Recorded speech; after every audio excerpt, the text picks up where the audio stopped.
Let's discuss means to manage risk that comes with mergers and acquisitions. A very common way to ensure cybersecurity landscape while also reducing risk during acquisition is to begin with establishing minimum cybersecurity requirements. What are your minimal access control requirements? Who gets access to which systems, and how often is that access reviewed?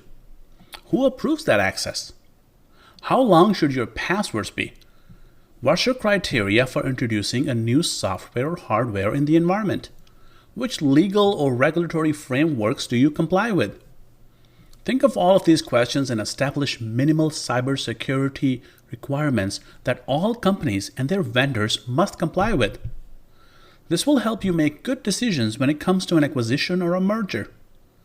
Companies may also do on-site assessments, including physical security and network security assessments, to ensure that the networks or the environments they acquire or merge with are up to par. This can be done with the vendors and suppliers also. In fact, I highly recommend it.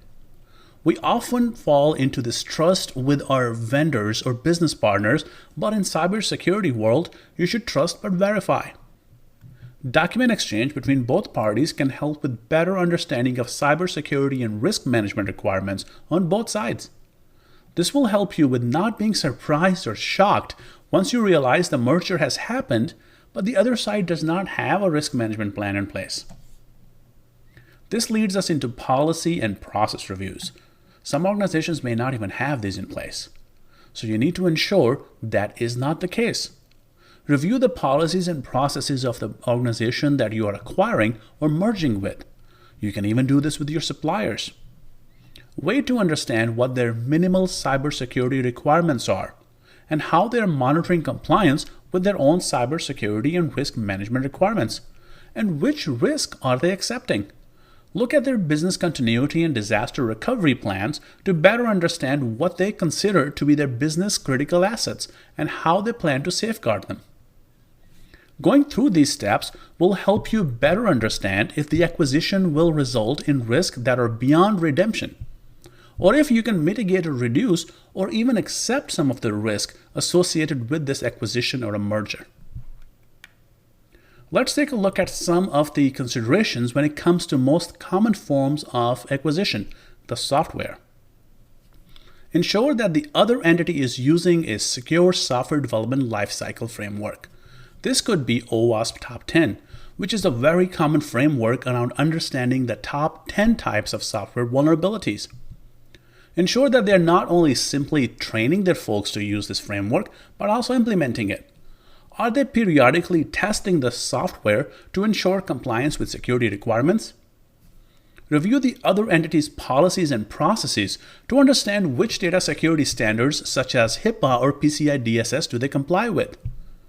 Are you a healthcare company? And if so, you'd want to make sure that the acquired entity is also following HIPAA rules.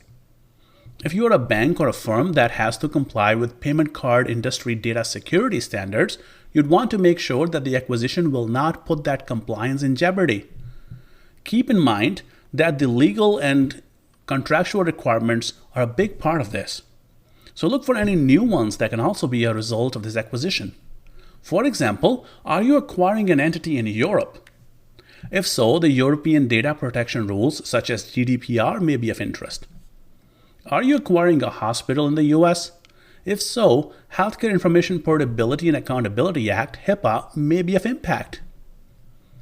A very important piece of advice would be around vendor lock-in and their future vision. I have seen many hospitals still use 20 to 30-year-old software or hardware because the vendor is no longer in business and it's very difficult to upgrade. This is called technical debt. I had a client who in 2015 were using MS-DOS.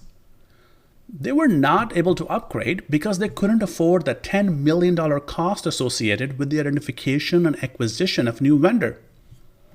So when you're looking for a new vendor or looking to merge or acquire somebody, it may be important to ask what their future plans are. And if you need to move away from them in the future at some point, how difficult could that be?